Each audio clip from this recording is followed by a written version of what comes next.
A very good evening to all of you who are joining us for this Instagram live questions and answers session from India. And my warm greetings to all of you who are joining from other parts of the world. It is my great pleasure, privilege, and honor to be with all of you once again for a live interaction with each and every single one of you, if time permits, of course. Most times I'm kind of speaking or I'm interacting with some other guests when we are live, and it is very difficult for me to take your questions at such point of time. And I'm sure there's so many questions, queries, doubts that you may have in your mind.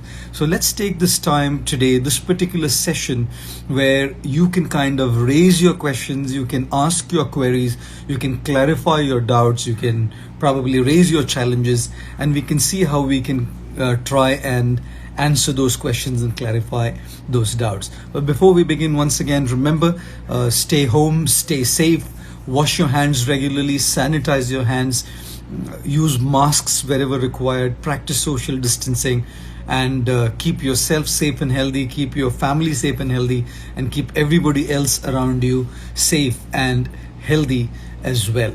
What I'm going to try and do today is, if any of you want to ask a question by joining in live where I can see you and answer your question, that'll be great as well. But we could probably begin with a question which is being asked right here in the comments. So I'm waiting for any questions if you have, and we will start the questions and answers, the Q&A session right away. Aniksha, thank you for joining. Anami, hi. Akhtar, Ruxana, thank you very much for joining. Ranbir Mishra, very, very happy to see you here. Kritika, very glad that you've joined us this evening. Arvind, thank you. Sanyol, Vaibhav, very grateful that you've taken your time out this evening to be with us. Ankush Khurana, very, very happy that you've joined us as well. Rishikesh Patil, Spavish, Prachi Joshi, Ashish Singh, thank you very much for once again being with us. Arshad, very, very happy that you've also taken out your time. Farman, Pandiji, B. Sayantan, Ishal Sayed, very happy that you're here. Good evening to Ganesh. Anuka Mohan, very happy that you're here with us as well. Shailendra, thank you for joining. And Shubham, thank you again. Man of Hearts, Jai Jagannath, Mr. Alfie Jacob. So here we'll take a start with this first question. I'm having a problem with overthinking. Alfie, Mr. Jacob is asking us, I have this problem with overthinking, and how can one overcome this problem of overthinking? I think what happens with a lot of us is we get conditioned to live our lives in certain ways. It becomes a part of us, it becomes a habit, we become conditioned to it, and it's very difficult to come out of that particular habit. It's very difficult to come out of that conditioning. In this particular case, the example being overthinking. And therefore, if we are meant to come out of any habit, here overthinking, we have to start our process of practicing how to get out of it in a micro way for a macro transformation or for a large transformation. But how in particular would we deal with this habit of overthinking? The first thing that comes to my mind is, usually we are thinking a lot when we do not have enough to do. Not to say, Jacob, that you don't have enough to do, but when we are not occupied with things outside, then we are a lot occupied with the mind inside. Which is why when we are wanting to overcome the habit of overthinking, it is important that we also have occupation. We occupy ourselves outside. We take up something to learn. We take up the process of making deeper relationships or conversing with people, communicating with people. We take up something in a way that our mind is not going to go into the loop of overthinking. So yes, the first thing that we could do is occupy ourselves with things outside, whatever it could be for you, and you will see that the benefit of it would be that the process of overthinking inside will slowly kind of start reducing, because now the mind is focused on something outside. So if you're not focusing on something outside and doing something constructive and doing something meaningful and doing something valuable, then the mind is going to constantly go into the loop of overthinking. So I think that's something that we could definitely try. The second thing, in order to overcome overthinking, is that it's like if we feed the thoughts, they grow fat. Like if you have a dog And if you keep feeding the dog is going to go fat. In fact, all of us are sitting at home right now, and we should be careful of avoiding binge eating, because in the 21 days, certainly we'll probably be saved from corona, but we will increase our weight and probably get obese. So yes, the more we feed somebody, that person, that animal is going to grow fat. So the more we feed our thoughts, they become fatter, they get more and more active. The mind is like a child. The more the child cries and we pay attention to the child starts crying even more. If you ever seen a child who gets hurt, like a child falls and the child gets hurt or wounded, you will find that the child starts making a ruckus, the child starts crying to get attention from the mother. If the mother pays attention, of course, if there's something serious, the mother must pay attention to the child and nurse the wound. But sometimes it's not even a serious wound and children are just creating a scene to get attention from the mother. Now, if the mother pays attention to such a small thing, you know that the child is going to increase the volume and intensity of crying. It is a drama there, guys. And therefore, if the mother neglects the child, look again, mind you, when we are talking about mother neglecting the child, not in a serious injury or a serious situation, but in a situation where the child is creating unnecessary drama over trivia and over something insignificant and small, if the mother neglects that child's crying, the child's going to go from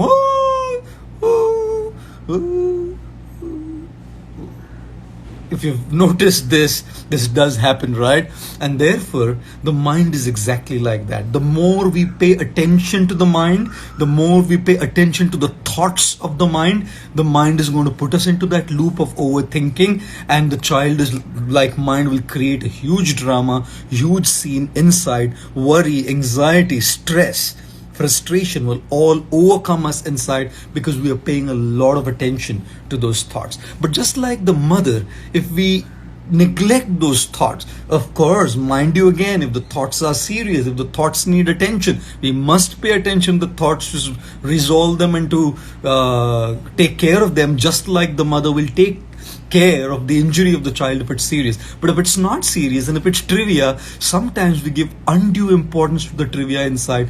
Let's learn to neglect those thoughts. Let's learn to not pay that much attention to those thoughts. Let's learn to not feed those thoughts and make them fatter and stronger. So the second thing that we could be doing in terms of neglecting those insignificant, trivial, smaller thoughts that we have inside is that we don't pay much attention to them, like the mother not paying attention to the child's crying. Now, how does one not pay attention? I think meditation helps a lot, because in meditation, when we are trying to meditate, the thoughts are going all over the place. One of the most difficult challenge in trying to meditate is that mind is all over the place. And yes, in particular, when you're trying to meditate, there's a lot of overthinking going on. Everything under the sun comes to you when you're wanting to be thoughtless, when you're wanting to take thoughts of your mind.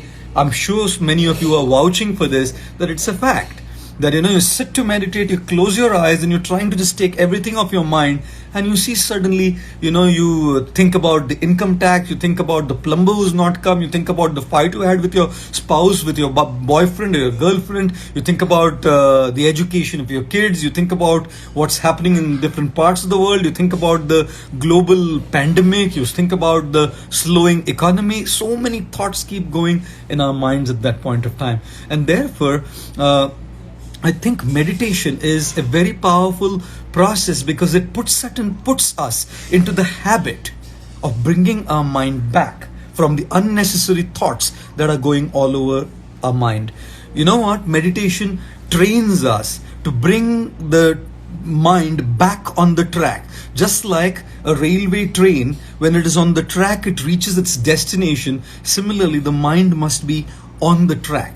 And precisely, which is where the origin of the word mindfulness is, to be in the present. The more you are in the present, your mind is not going to go into the past and the future and indulge in overthinking. So yes, meditation will also be an incredible process to be able to help you sort out this problem of overthinking. So to summarize, two things. Number one is to keep your mind occupied with something outside of you, so that your mind is not too much focused inside on the overthinking that's going on. And number two is to learn to neglect the mind like a mother neglects the trivial injuries or the trivial things of a child who's creating a scene. And the way to neglect is to train your mind by the process of meditation, because meditation trains you to be in the present. So thank you very much, Jacob, for asking that question, and I hope many of you probably got the answer on how to stop the process of overthinking. Of course, it's more detailed than this, but this is just a taster. We're going to try and see if one of you wants to join us for asking a question. Wants to come on live and ask a question, we'll have you, Shivram Shabad, if you want to come on. I've sent a request to you to ask your question. Yes, Shivam. Yes, Shivam. Go ahead. Yeah, actually, I wanna ask about the my life. I'm just not able to study whatever I'm being means. I love maths, but I'm not able to do that. So what will be the problem? Okay. Okay. I think a lot of students face this problem with not being able to study, not being able to focus, not being able to concentrate. Right? How are we going Yeah, to be able to focus more? How are we going to be able to concentrate more in our studies? I think. Have you ever been distracted when you're watching a favorite show on Netflix? yeah, sir. When you're watching a favorite show on Netflix, does your mind waver or is your mind focused? You love the Yeah, show. It's focused. When you're eating your favorite ice cream flavor, which you love so much, is your mind wavering or is it focused? it's focused. It's focused. When you talk to someone whom you truly love, I'm not going to ask who, I'm not Yeah, going to ask who, but but if you talk to someone whom you truly love, right, and you're spending time with someone whom you truly love, is your mind here and there or is it focused?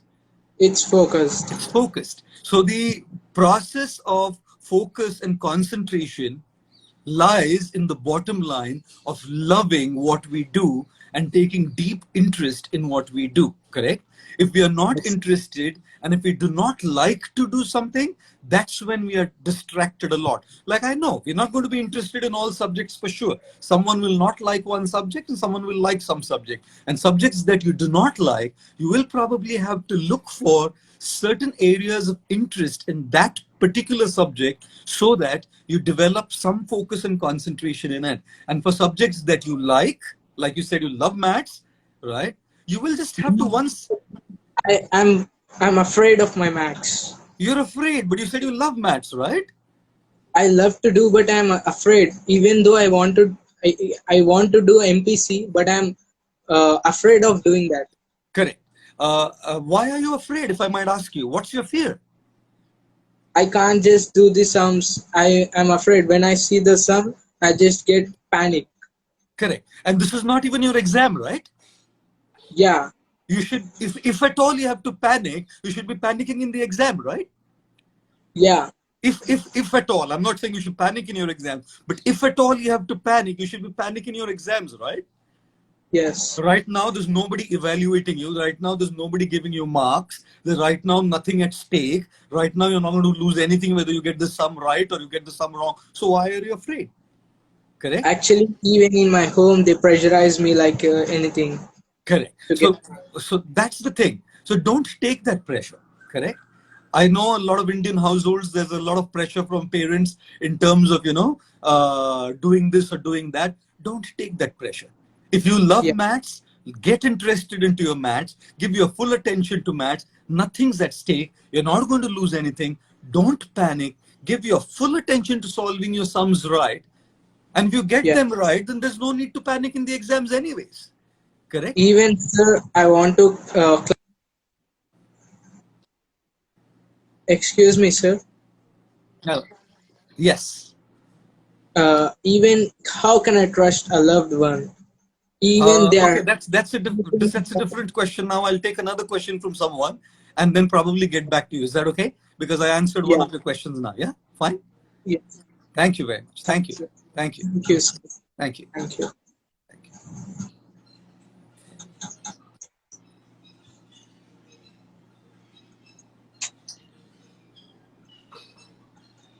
Okay.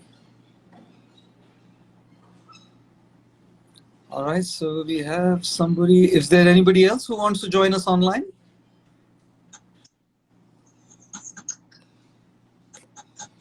Can you kindly go off the screen so that somebody else can join? Is that okay? Yeah, sir. Yeah, thank you. Thank you very much.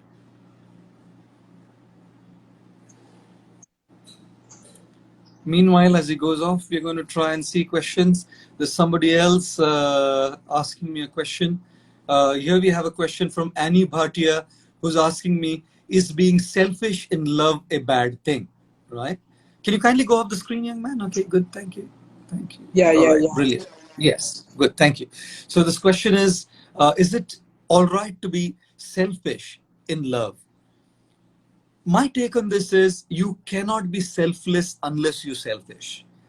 I've always said this. When you're taking a flight, the members of the cabin crew make safety announcements. And sometimes, like, I've taken so many flights in my life that if one of the members of the cabin crew is absent, probably I'll play the role, get there, and start making the safety announcements myself, guys.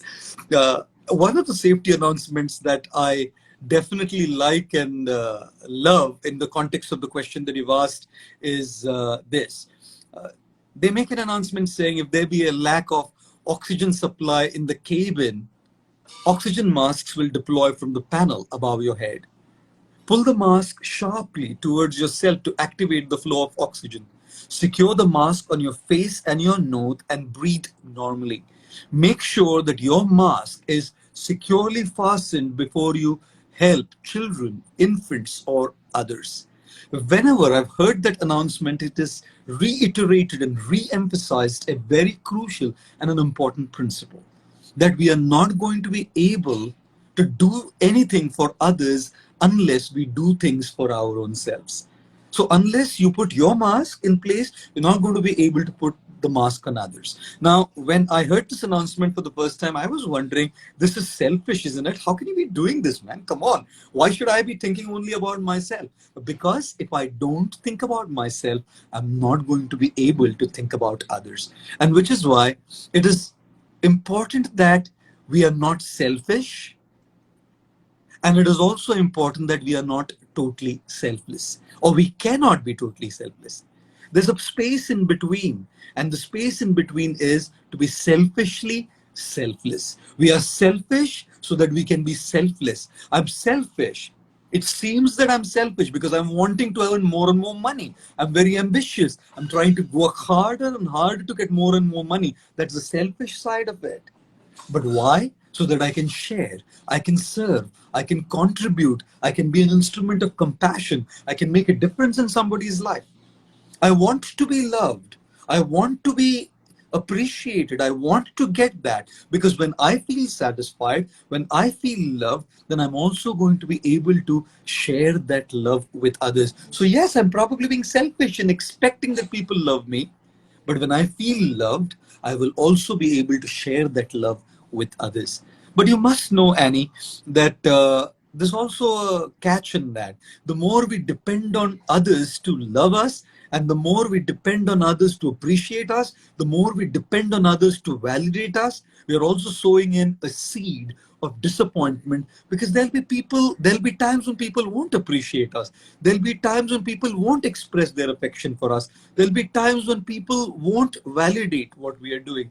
What then?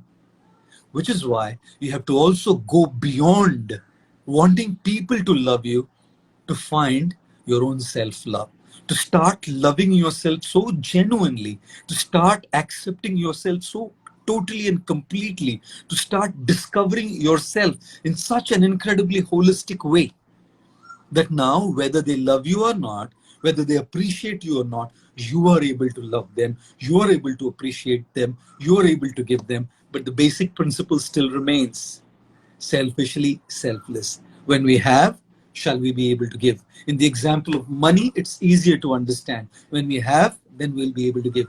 In the example of love, also, it's easy to understand. When we have, will we be able to give? And in having these two ways, A is receiving it from others, and B is that we try to find it within ourselves by understanding who we are and practicing self-love. I hope that clarifies your doubt, Annie.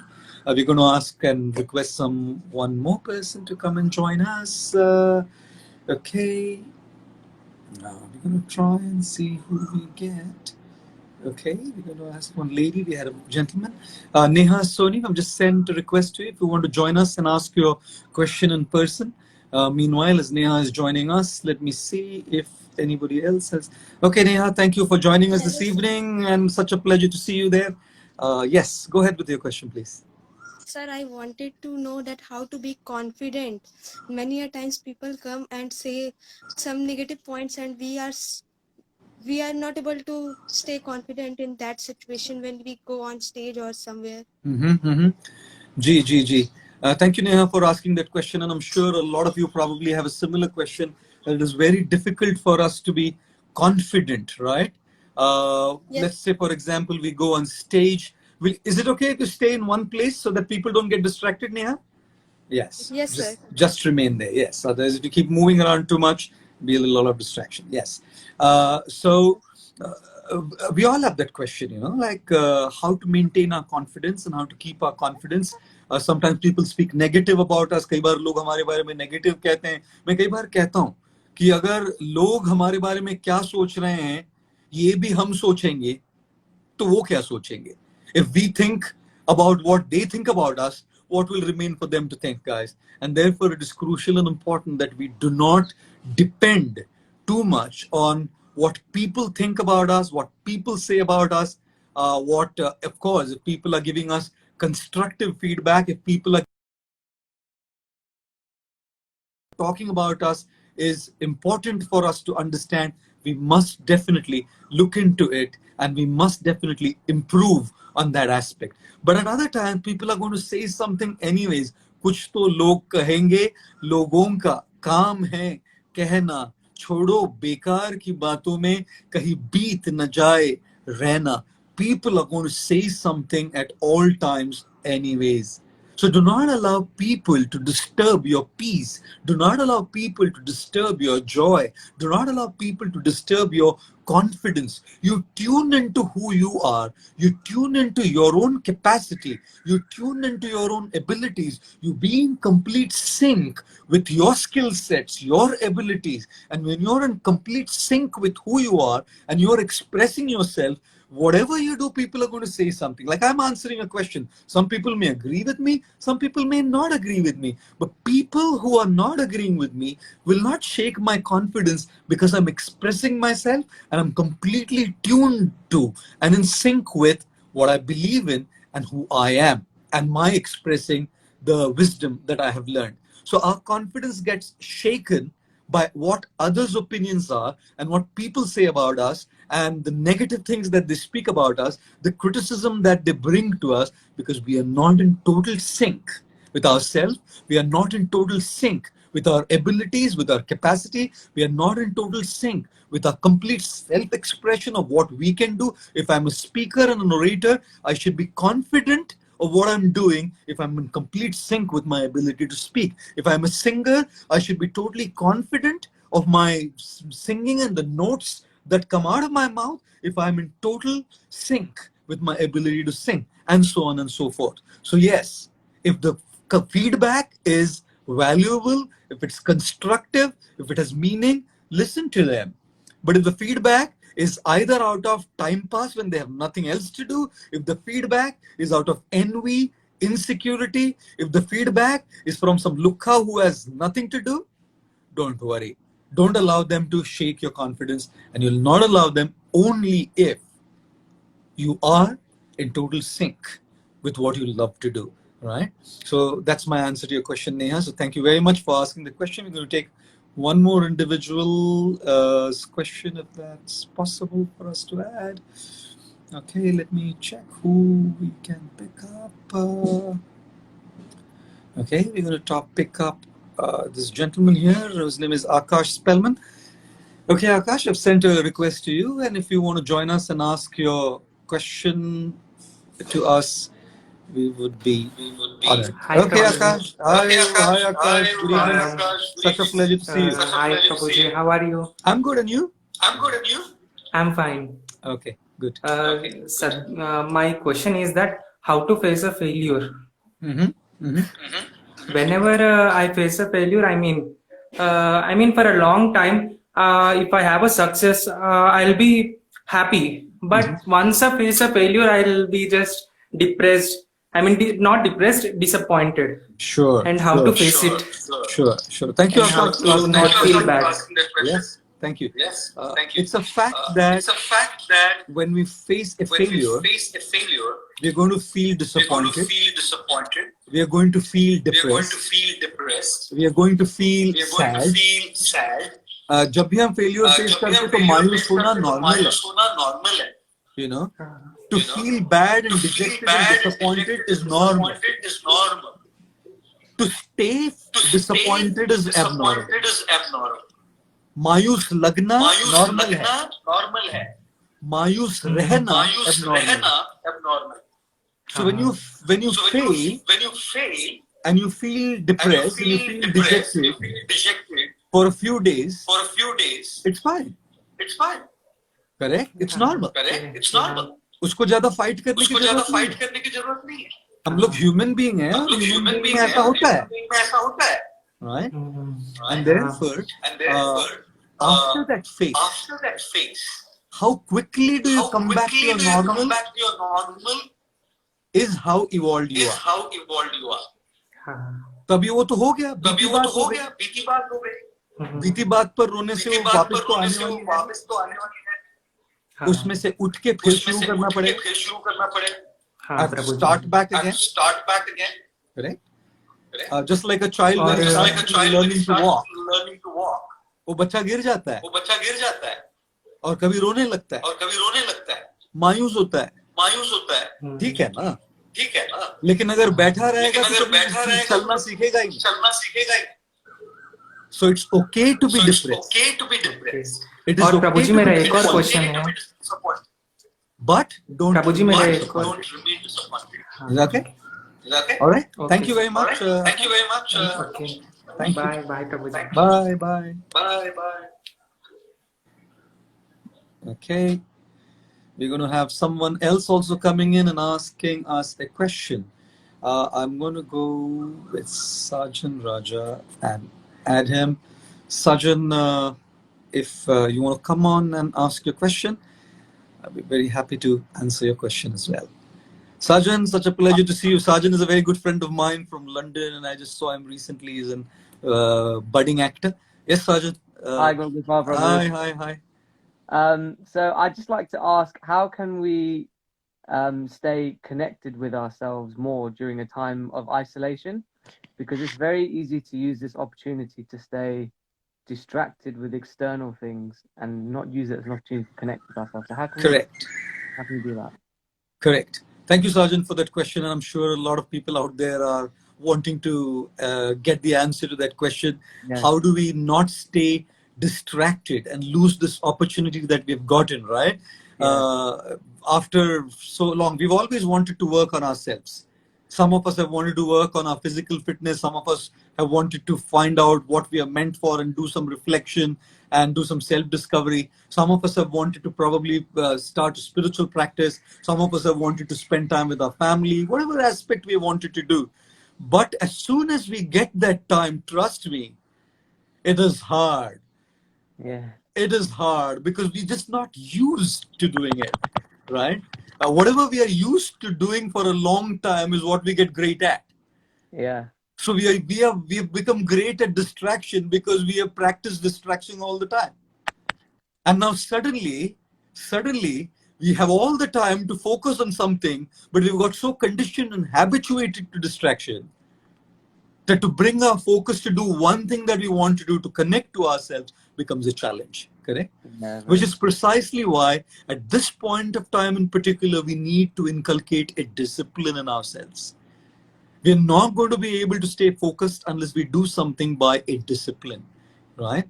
I've started my workouts very seriously, right? And this week I've worked out for 5 days. Last week I worked out for 4 days. The next week my target is 6 days because I put it as a discipline in my schedule, right? You're looking very fresh-faced.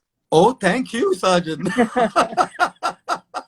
Thank you. I need to lose a lot of fat out here. No, looking good. Looking good. Trust me, we have to inculcate a discipline. So if we're talking about connecting to our own self, right, we'll have to reserve a time during the day for it. It's not going to happen automatically. What will happen automatically is a casual chat with family. Yeah. What will happen automatically is some meaningless gossip. Yeah. What is going to happen automatically is just browsing and scrolling through unnecessary WhatsApp forwards. What's going to happen automatically is just chilling with Netflix, Amazon Prime, Apple TV, and Disney TV. Yeah. Right? What's going to happen automatically is to hit the bed and fall asleep. What's going to happen automatically is My binge brother. eating. Oh, yes. Hi, bro. How are you? Good to see you, man. You know what's going to happen automatically? Just hitting the bed and just falling asleep, right? All these things are automatic. You don't have to work hard to do these things. Yeah. But to do anything meaningful, you're going to have to work harder. But effort. And you're going to have to put it in your schedule as a discipline. And since you're talking about connecting to your own self, you'll have to reserve time for that. And connecting to yourself can be done in 2-3 ways. One, you can do it by self-reflection, which is just deep introspection. They're just remaining in your room and just quiet, where there's no sound, no noise, and just thinking deeply about your life and jotting your thoughts down in the form of a journal. Because your thoughts, you'll think about it and you'll forget it, right? And you won't be able to remember what you've thought. So as you're thinking, start writing. Don't process it, just write. Don't process your thoughts. Don't think, let this thought come, then I'll write it down. Just write, correct? Wow, yeah. Journal writing is a very good way of connecting to yourself. So spare some time for doing that every day. If it's 10 minutes, 20 minutes, whatever it is, but schedule it, right? Yeah. And the second way of connecting to yourself is meditation, chanting, prayer, whatever it is for you. Make sure you schedule it in your daily routine. And I think you'll be able to do that. Does that make sense? Yes, Gaur Gopal. Okay, thank you. Thank you very much. Good to see you. Yeah, thank you. Bye. Thank you. Have a great day ahead. Bye. Bye. All right, we're going to have someone else coming in. We have Sarmad Shah joining us all the way from Pakistan. Yes, Sarmad, waiting for you. Okay, brilliant. Yes, Sarmad. Such a pleasure to see you there. Namaskar, Guruji. Thank you so Namaskar. much. Thank you, Sarmad. Thank you. I have a question. I think there's a poor internet connection. Yes. Yeah, I have a question that Guruji, usually the betrayal comes from a family member. How to deal with such toxic relationships?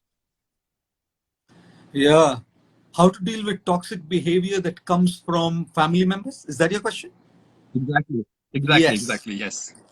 Yes. You know, I read one very nice share once. It said, लोग बदलते नहीं है जी, लोग बदलते नहीं गालिब, केवल उनका नकाब गिर जाता है और वो बेनकाब हो जाते हैं. You know, people don't change. Simply their mask falls off. And very often we see that people put a mask on themselves and deal with us in a certain way. We trust them, we have faith in them, we connect to them, we invest in that relationship, and at a certain point of time we realize that the mask falls off. लोग बदलते नहीं हैं गालिब, केवल बेनकाब हो जाते हैं बस. इसीलिए खुदा अगर ऐसा आईना बना देता ना, जिसमें लोगों के चेहरे नहीं उनके किरदार दिखाई पड़ते, तो किसमें विश्वास करना और किसमें विश्वास नहीं करना ही समझ में आ जाता है. If God would have probably created a mirror where we would be able to not just see people's face, we would probably know whom to trust and whom not to trust. And therefore, betrayal is a common thing because people sometimes connect out of ulterior motives, right? And at a certain point of time, when their mask falls off, we are able to see their ulterior motives. We are able to see their true side. We are able to see their ugly self. How does one deal with such kind of betrayal? That's a brilliant question, Sarmad. So thank you very much for asking that question. Number one, if we are facing betrayal from a close family member, the first thing that we need to do is separate perception from reality. Often we could be a victim of perception. We may probably be perceiving that that person is betraying us, whereas that person, he or she, is not betraying us. Correct? So first separate perception from reality. सच्चाई को कल्पना से दूर करो. कई बार ये मेरे मन में कल्पना होती है कि वो ऐसा कर रहा है, बल्कि सच्चाई ऐसी होती है कि वो वैसा नहीं कर रहा. करेक्ट? तो सच्चाई को कल्पना से दूर कीजिए, अलग अलग कीजिए. Separate perception and reality. Correct? If it is a perception only, अगर आपको समझ में आता है कि it was just my mind's imagination, no problem, right? Go ahead and maintain that relationship, connect that to that person and invest in that relationship. But after doing due deliberation, if you find out that it was not just your perception but it was an objective reality, then how do you deal with it? Correct? If it is a reality, here's the second step. A, try and separate perception from reality. If it's not a perception, but if it's a reality, in reality, the second step is see if you want to give another chance. If it's one time, see if it's possible for you to give another chance. Everybody is human, right? And human beings make mistakes. मैं कई बार हिंदी में कहता हूँ जी कि भूल करना प्रकृति है, मान लेना संस्कृति है, और सुधार लेना प्रगति है. To make a mistake is our nature. भूल करना प्रकृति है, सबसे होती है. Like the person's made a mistake by betraying us, we probably have made a mistake as well, right? So भूल होना प्रकृति है, मान लेना संस्कृति है. Is the other person willing to accept, right? The symptom of an evolved human being is if there is regret, if there is remorse, the other person is willing to accept. If that other person is willing to accept, then sudhar lena pragati hai. If that person is willing to work on it, change, transform, and make the relationship work again, fantastic. So give a chance. Give a chance. Again, it's up to you, right? If it's one-off mistakes, we can give a chance. If it's a smaller mistake, we can give a chance. If it's a bigger mistake, sometimes unpardonable mistake, it's an individual choice whether to give a chance or not. But second point is, it is worth giving a chance. The third point is, after giving a chance, the person still cheats, the person still betrays, the person still abuses the trust that you put in them, I don't think they deserve a chance again. It's time to move on and move out of that relationship. We do not want to be surrounded by such toxic people. The challenge is when they are family.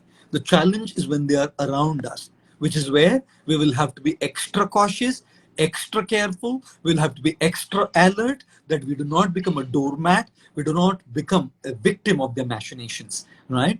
And therefore, when they're in the family, it's not as easy to move out and move on because they're going to be around us. If it's close family, even harder. If it's extended family, it's a little easier, but it's still going to be around different functions at different points of time. So be extra careful, extra alert, extra attentive to not be used by them. And then yes, it's a hi-hello relationship. No longer can we connect deeply. So when you're dealing with betrayal, here are the 3 steps, Sarmad. Number 1 is separate perception from reality. If it's a perception, let go and continue the relationship. If it's a reality, point number 2, if you want to, give a chance so that the person rectifies. If he is accepting or she is accepting that they made a mistake and they want a chance to improve and rectify, give a chance if you're willing to. And if they still abuse that chance, then probably it's time to move on and move out wherever possible. Step 3. And step 4, if you cannot move on and move out, then disconnect from them internally. Do whatever is the needful in a hi-hello way. Be extra careful, extra attentive, extra alert so that you do not become a doormat and you do not be abused by their vicious plans.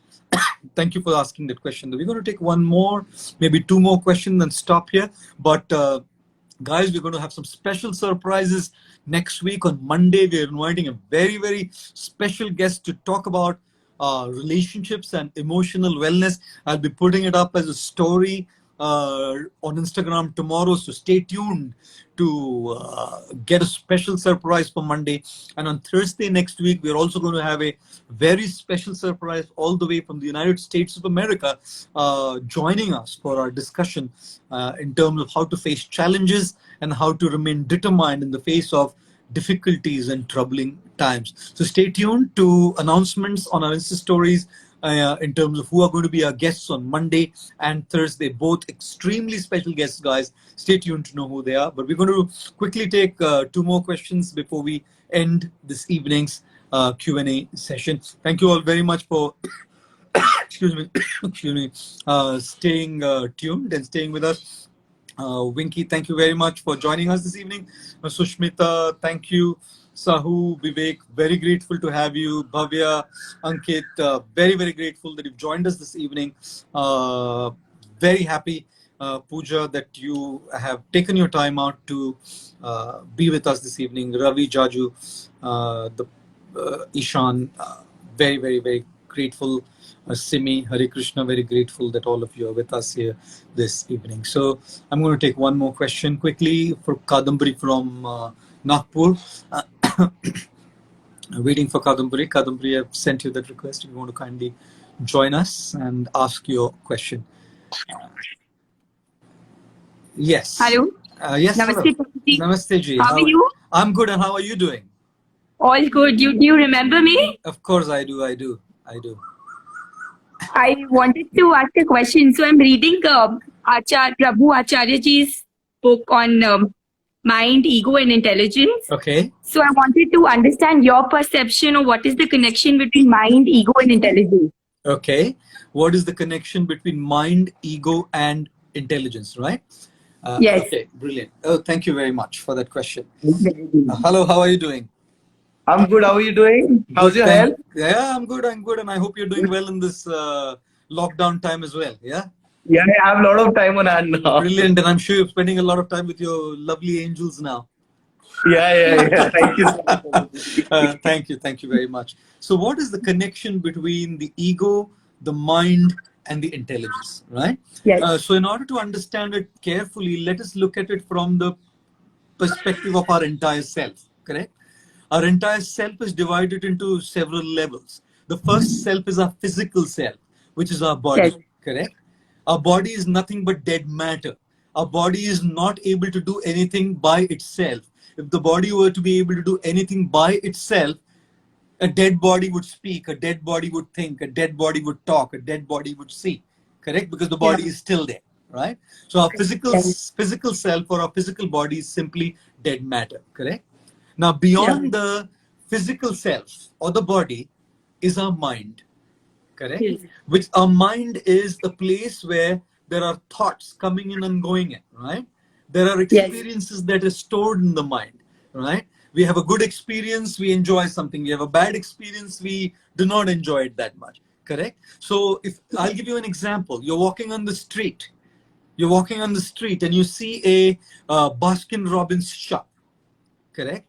And somebody is having ice cream and the doors open, so the wind or the breeze carries that fragrance to you as well, correct? So the fragrance of the ice cream enters into your nostrils, right? And now you want to eat that ice cream, correct? Is it the nose that decided I want to eat the ice cream? No, the mind is. No. Is it the tongue that decided that I want to eat the ice cream? No. It is I who decided I want to eat that ice cream, right? Yes. That I is the ego, right? Okay. It's I who am deciding. Ego is always represented by that letter I, correct? Yes. So it's I who decide. I want to eat the ice cream. I want to watch a movie. I want to talk to such and such person. I want to attend a party. I want to wear these clothes. I want to buy this. I don't want to buy this. It's that I, correct? And that I is a part of my spiritual self or my soul, correct? Yes. Now, that ego, when it says that I am the boss, I am the master, I should be in control, everything is mine, sab kuch mera hai, that's called the false ego or the wrong ego. Yes. But when I start to understand that I am the spiritual self, I am the soul. I am a spiritual spark. I'm meant to be living in harmony with God. I'm meant to be living in harmony with nature. I'm meant to be living in harmony with the world around me. That's the right Yes. kind of ego. So when we talk about ego, we are always talking about ego is bad. Ego is not bad. Ego is neither good or bad. Ego is the sense of I, which is a part of my soul. Right? Which is why you say, I speak, I do this, I want it, I don't want it, just a part of me. Right? But when that ego is directed towards selfish aggrandizement, that is false ego or wrong ego. When that ego is directed towards the right kind of things, in connecting to yourself, in connecting to higher powers, in trying to do something for others, in trying to live by the right values, then that's the right kind of ego. Correct? So when you go out in the street out there, the person who's making the desire is the soul through your ego. That's your I. I want to eat that ice cream. It's not the nose, obviously. And the experience is not had by the tongue, obviously. When you put the ice cream on the tongue, it's not the tongue that's tasting it, because if you put the same ice cream on a dead body's tongue, will that dead body have that experience? No. So the physical body doesn't experience anything at all. When you see something beautiful, it's not the eyes that are experiencing it. When you smell something beautiful, it's not the nose that's experiencing it. When you're tasting something nice, it's not the tongue that's experiencing it. You know what I mean? It's just dead matter, right? So it's you, the soul, with your sense of ego that you're experiencing it, correct? Now, in between the ego of your soul, beyond your soul is the ego. In between the soul and the ego and your physical self or the physical body are two other elements in between, which is the mind and the intelligence. Correct? So then when you smell that ice cream, right, from that store, instantly you feel, I want to eat that ice cream. So the ego now is connecting to the mind. And then the mind is saying, kha lete hai na, abhi jaate hai na, are bhi kha lena chahiye. That's when your mind starts getting active, right? It starts with your ego. The soul is just passively sitting there. The ego, which the soul is given the power to, is saying, no, okay, mind ko bol dete, mind. Okay, now the ego and the mind are working in close unison. Chalo kha lete hain, chalo chale jate hain. Correct? Yeah. Now, if you listen to the mind, you'll go there and you'll eat. But there's another factor there called intelligence. The intelligence tells you, कल 4 scoop ice cream खाया था ना, calorie का भी conscious होना चाहिए ना. Yeah. Correct? So the mind is simply desiring in connection to the ego, but the function of the intelligence is to discriminate whether it's right or wrong for me. Correct? So the intelligence says, okay, I read a book by Rujuta Divekar, don't lose your mind, lose your weight. And she was talking about not to eat like this. She was talking about this and this particular kind of diet. Your intelligence keeps telling you, your mind, right? And then the mind keeps giving reason. अरे आज एक खा लेते ना, अभी एक से क्या होगा, कल खाया था, मंडे से फिर वर्कआउट करेंगे, मंडे से छोड़ देंगे आइसक्रीम खाना. Have you ever had that mind and intelligence kind of debate inside? A lot of times. A lot of times. A lot of times indeed, isn't it? So Particularly to food, I guess, and starting off with food, and it's about everything. You're getting up in the morning, the alarm clock. When you want to say something to someone, when you're angry, the mind is saying, bol de. Intelligence saying, nahi, sahi nahi hai, chup rahe. You know? So it's going on all the time within us, right? So here's what we need to do. We need to strengthen our higher self. Our higher self is made up of externals and internals. Externally, the higher self is the right kind of company which is sharpening our intelligence in the right way. Otherwise, the intelligence will join the mind and your ego to go and do what's wrong. I'm not saying eating ice cream is wrong, binge eating ice cream is wrong, I'm saying. Right? So, which is why the right kind of company is your external higher self. The right kind of mentors, guides, gurus is your external higher self to guide you. The right kind of books, spiritual books, the right kind of motivational books, the right kind of movies, the right kind of motivational videos is your external higher self, correct? And then there is your internal higher self, which is your intelligence. Correct? So you're using the external higher self to strengthen your internal higher self, the intelligence, correct? And then you're also using the external higher self to strengthen your internal higher self, which is your soul. So when your intelligence, your soul are in harmony and working together, which means now you have the right sense of ego used for the right thing. That is when you will be in control of your life and you tell your mind no. But if your higher self is passive, the soul is sitting passively, the ego is in the wrong way, that I am the be all end all of my life, right? And then the intelligence conspiring with the mind also. Intelligence, in fact, will give you newer ideas to the mind how to go and eat. Intelligence will say, ice cream ले ले, घर में जाके थोड़ा आम डाल के खाएंगे. Does that make sense? So I think that's the entire package of the intelligence, the mind, the soul, the ego, and the physical self. Does that make sense? Okay, thank you very much, Kadambari. Great to see you. We're going to take one last question now before we end for this evening. One last quick one, whoever wants to come up online here.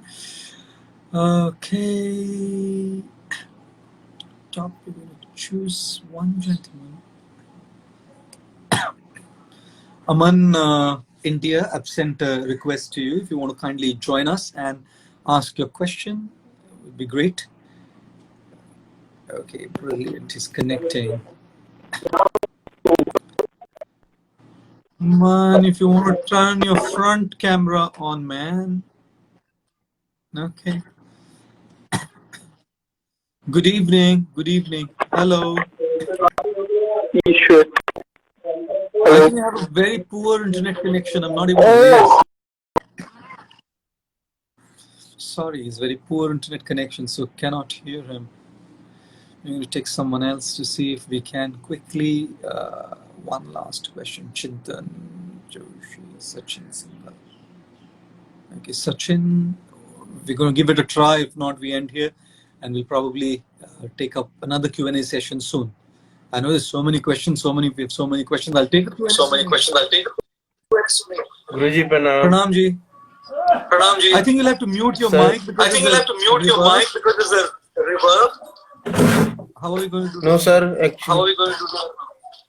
Sir, I want to ask you to how to control anger. Okay. Because of मैंने काफी relationship खो दी है इस गुस्से की वजह से. मुझे पता है मुझे गुस्सा आता है और मैं सत्य भी बोलता हूँ, लेकिन कंट्रोल कैसे करूँ, ये सबसे बड़ी समस्या है मेरे लिए. मैं मेडिटेशन भी करता हूँ सुबह, आज मेडिटेशन भी करा, एक ही विचार को रखा कि कंट्रोल कैसे करूँ.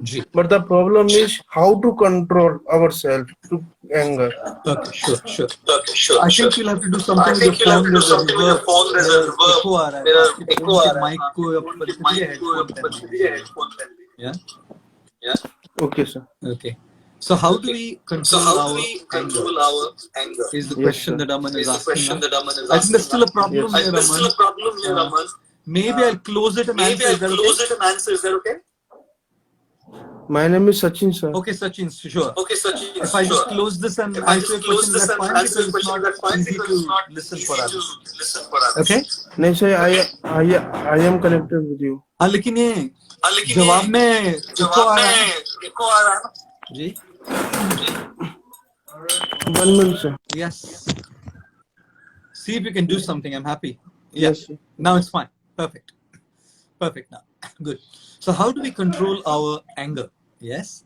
कई बार हम मेडिटेशन करते हैं, बहुत कुछ कर सकते हैं, अपने गुस्से को हम काबू में कैसे ले आए. Right? I think the first thing that I want to share with all of you is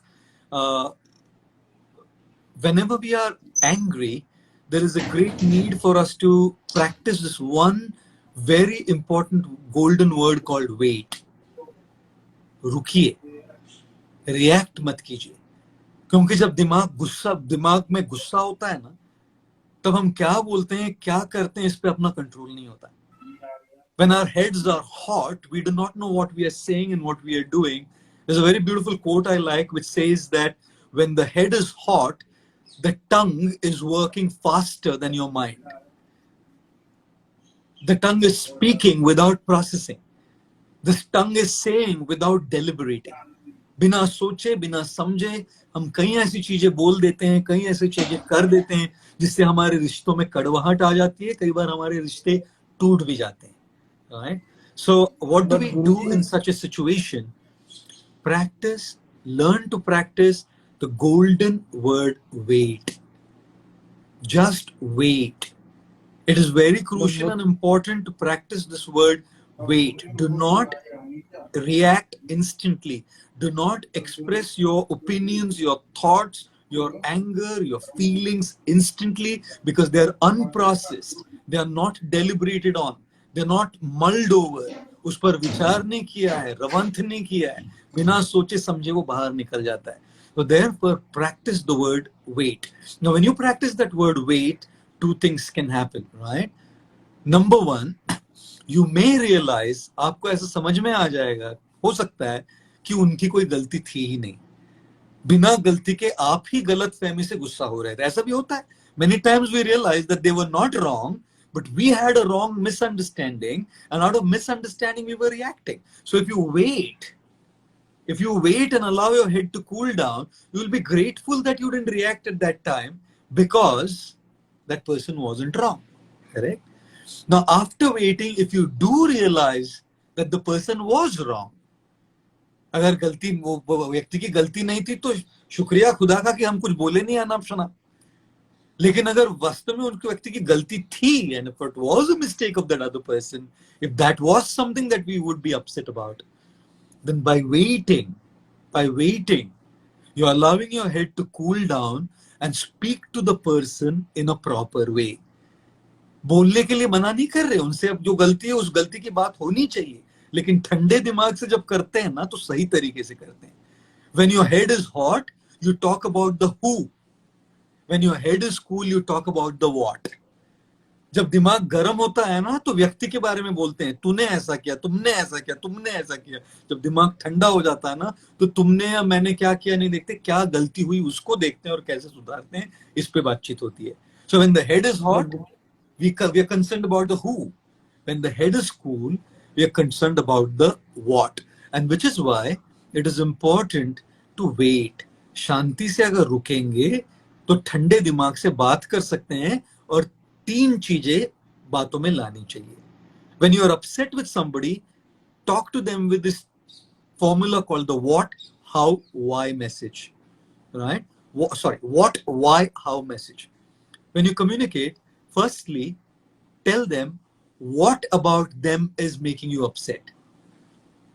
उनके बारे में, उनका नेचर, उनका स्वभाव, उनकी बातें, उनकी गलती, what is making you upset. Correct? Second, tell them why is it making you upset.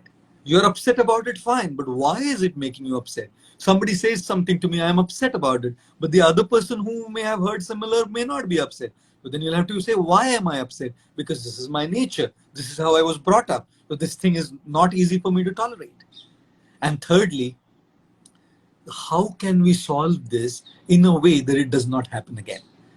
इसको अभी हम कैसे निपटा सके ताकि अगली बार फिर से नहीं हो. So the what, why, how message means, what about you is making me angry or upset? Why is this making me angry or upset? And how can you change and I change in a way that we can resolve this and peacefully continue with that relationship? The problem is, we can follow this, ये सब सही बातें हैं, समझ में आती है, लेकिन जब गुस्सा आता है तो सब evaporate हो जाता है.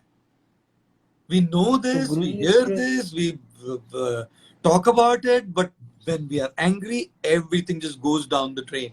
So what do we do at that point of time when we are angry? If possible, in some cases it may not be possible. If it is possible, then leave that place. उस जगह से चले जाइए, क्योंकि अगर वहां खड़े रहेंगे तो कुछ तो बकेंगे जरूर. Right? So leave that place if the situation allows you. Sometimes situations may not allow you, but if the situation does allow you, leave that place. Correct? Second, practice breathing. Conscious breathing. Take deep breaths in and deep breath out. Inhale and exhale properly and consciously, because the process of conscious deep breathing slows down the mind and pacifies and calms down the mind. In fact, I even recommend Anulom Vilom Pranayama. But that's only when you're not with that person. नहीं तो गुस्सा हो रहा है, उधर कोई person चिल्ला रहा है, उसके सामने अनुलोम विलोम करने लगेगा, झापड़ खाएगा वो. Right? So therefore, it's crucial that if your situation allows you, move on and practice conscious breathing. It does allow you to cool down, and it does allow you to kind of stabilize your mind. And on a daily basis, practice meditation, have a spiritual practice, which will give you the strength to remain strong from inside. But trust me, हम लोग सब मनुष्य है, we are all human beings, हम लोग सब इंसान है, गुस्सा आना normal है.